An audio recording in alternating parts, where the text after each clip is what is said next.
To paraphrase ZZ Top, he's got legs, and I'm going to tell you all about them today on Darth Rage Reviews.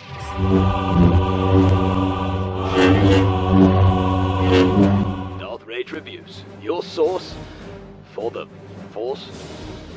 Nah, for the Republic! Greetings, Force fans, and welcome to another episode of Darth Rage Reviews, your source for the Force. Although lately it's been your source for all things Commander Cody. I am progressing, really trucking along on my Commander Cody build. This tends to happen as I get towards the end of a build. I get really excited about it, and I just start to pick up the pace. So the legs are done. Nothing too difficult about the legs, nothing too, fancy or sexy about the legs. I say nothing too difficult. There's actually probably the most difficult part of a build, which is the shin spoons. I'll go into that in a bit. But yeah, it's, especially Cody's legs, they're really pretty standard. It's white, for the both of the thighs with a little orange stripe on one, and white for both of the whatever you call the lower legs. I don't know. My mind's running a blank. Anyway, pretty much all white, solid knees of orange, and then one orange stripe on a thigh piece. So yeah, got these done, got these knocked out. Where the difficulty comes with the legs, whereas the arms, when you're cutting the pieces on the kit, they tend to line straight up very simply. The legs, not so much. When you're, lining up the legs, and I'll show you in the build portion, these two pieces don't line up at all. One piece kind of ends up down like this. One piece ends up here.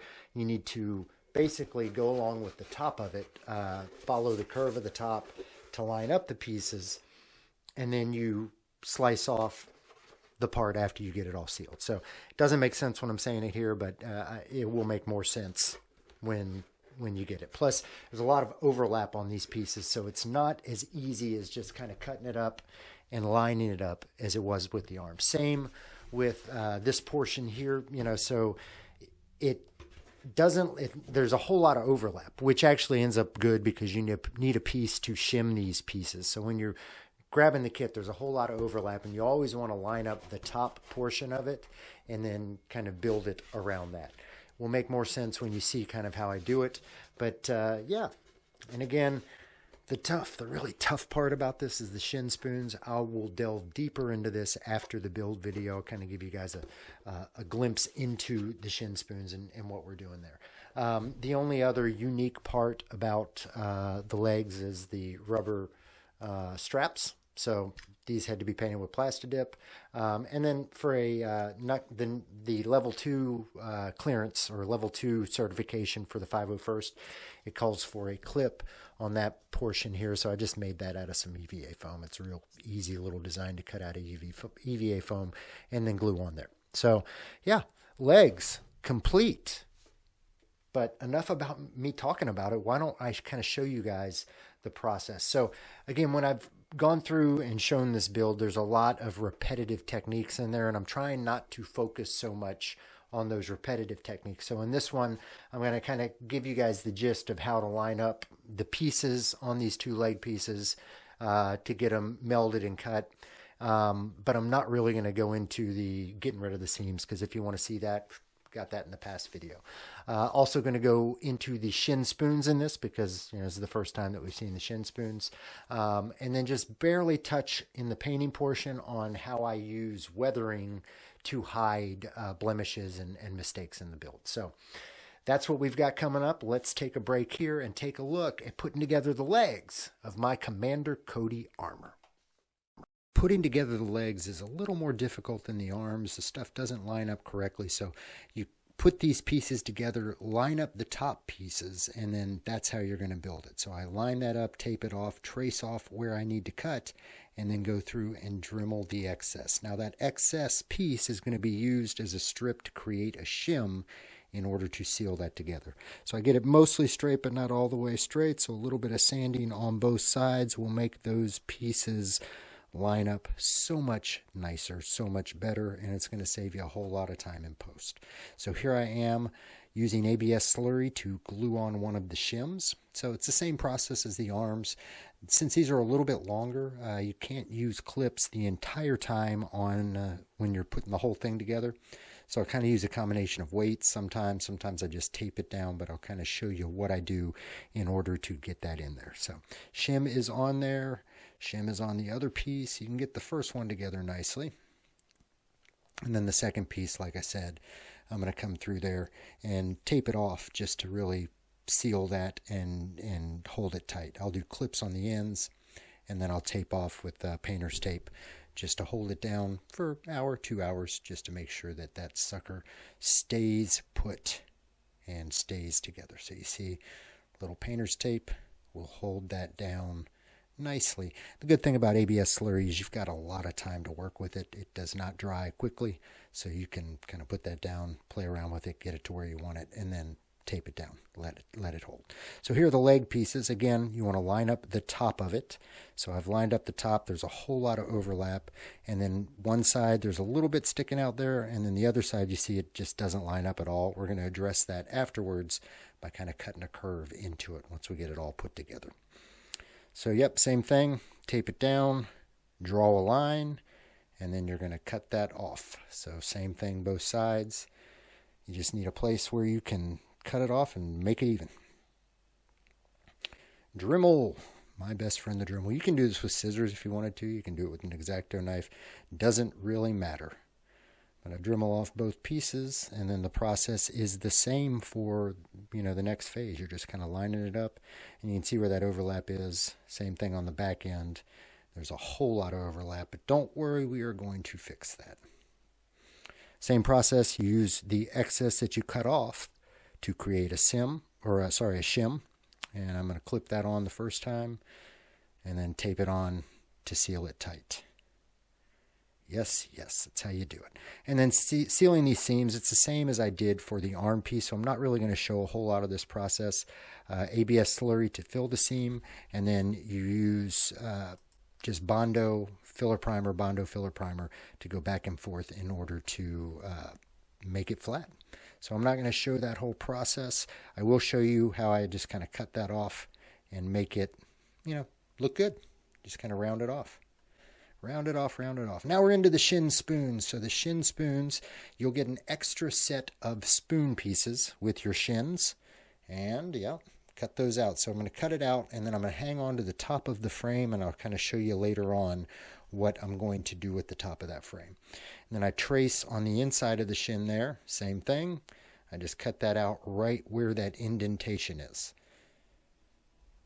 People are, tend to be really worried about the shin spoon process, and I can't lie, I worry every time I get ready to make one of these, but it's really not that difficult. So I take that top piece that I cut off. It's kind of shaped perfectly for the shin spoon to just sit right in there. And then I use some ABS slurry, glue it to the back there. And then I've got these triple tabs. So it's 2 tabs with 1 tab on top that kind of hangs over like a little diving board. And that creates the clip that's going to hold these pieces in. There's 1 on the top, and then I do 2 on each side, basically 1 on either side of the inside there. Clip them, hold them, usually put the shin spoon in there to hold it. So then we've got some foam that we need to add to the knees just to pop them out a little bit so they pop out over the thigh armor and over the shin armor and sit in the right place. I'm just using some EVA foam here, gluing it in and clipping it in. So for the straps on the knees, you got to use Plastidip. It's a rubberized coating, and it's the only thing that's really going to stick to these silicone straps. So I put Plastidip on first, and then tape off the center portion, which remains gray, and then I paint the rest of it orange, that wonderful Montana Montana Gold Orangina. So then these are 2 little clips that are for level 2 certification, and they go on the ends of the knees, and I just cut those out of EVA foam. It's a real easy pattern to do, and I just kind of eyeball it. So I want to show you here too how I sometimes incorporate the damage that I really haven't didn't want to take the time to get rid of into battle damage. So I'm taking some little chunks that are in the armor here, turning them into blaster marks. So my blasters, I kind of do 3 phases. One, just acrylic paint. Then I do a dry brush acrylic around it just to give it kind of that blastery, edge look to it. And then I finish the whole thing off. And I love this process with a little rub and buff, a silver rub and buff. I put it right down the center. This is a wax. It's not a paint. So I just put a little bit on there and then rub it in. Just kind of rub it on in, and that adds just another dimension to these. It's like a metal that is kind of shown through. So that's the process for the legs. I hope you enjoyed it. That's how it's done, or at least how I do it. Again, there's 100 different ways to build clone armor, and people do different techniques, use different techniques to do all of this. This is how I build it, and I can't stress enough. Any one of y'all can do this. This is not, none of this is rocket science. None of this is too terribly difficult. You don't need an extreme set of tools to be able to do this. Just a little workspace, you can do it too. So enough about that. Let's go into kind of showing you guys what these shin spoons are about. I'm going to put my thigh down over here. Y'all don't need the thigh in the way. So the shin spoon, and I apologize for the video. It's a little hard to kind of show what we've got going on with the shin spoon, and I didn't line up the camera very well with it. But I want to give you guys kind of a glimpse of what we've got going on in here. So in the top portion here, you can see there is where I glued. Basically, you cut off the frame that this came in. You glue that on there, and that gives you a good basis in which to kind of jam this in and let it sit there. And then on top of it, I've got a triple tab. So it's 3 pieces of ABS that I've cut off one of these, with the last piece kind of hanging over as a lip. So that tab there, and then the same things on the sides here. I've got one there, and you can see it's 1, 2, 3, with the third one kind of giving it a lip. Same thing on this side. 1, 2, 3, with the third one giving it a bit of a lip. So then you're going to slide this piece in, and you can see it just clips right under the top there. And then these back 2 pieces are just going to simply clip in and clip in. And then you've got what appears to be one solid piece on the back here. This tends to give people a whole lot of, I think, angst. I don't believe that when most people start to build them, I really don't think that it gives them a whole lot of trouble. I think it's more of a imagined, you feel like it's going to be a problem. Then once you get onto it, it's not. And trust me, every time I go to build one of these, this gives me pit in the stomach, pit in the bottom of my stomach kind of feeling. It's just not, but they always end up being not so hard. So yeah. Then too, I want to stress using weathering. I always comment that I love weathering. I love the weathering of the Star Wars universe. It gives it a lived-in feel. It gives it a realness that just translates well, I feel. As far as a prop maker, I love weathering because one of the things, in addition to making it look real, it helps you hide small flaws, sometimes big flaws. So, I'm able to take what were chips in the armor and turn that into a blaster mark. It's a way to hide little mistakes. So when I'm, at a point where I could go, like maybe 3-4 more passes with Bondo and filler primer to get this perfect, or I can just turn that into a blaster mark and call it a day. So just know that there are little shortcuts and things that you can do to alleviate some of the mistakes that you might have in a build. So that is where we're at with the legs. So where do we go from here? From here, y'all, I'm almost done in real life. In real time, I'm almost done. I've just got the chest back to go. But what I'm working on now, abs, belt, cod butt. So that's kind of all one piece. And then the chest back goes over top of it. It's not long from here. Probably another couple weeks. Probably another 2 videos. I'll do one video that's the whole combo of the abs, cod butt, chest back, belt, and then one video that's all the strapping and putting that all together, just so you guys can kind of see how I strap and wear my suits. So that's where we're at, y'all. Just a couple weeks, and I should have a Cody to premiere to y'all, and then a Cody to submit for 501st approval.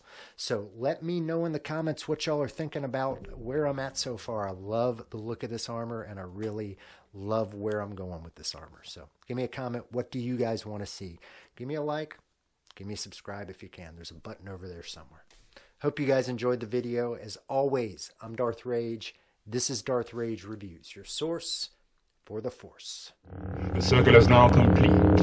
When I left you, I was but the learner. Now I am the master.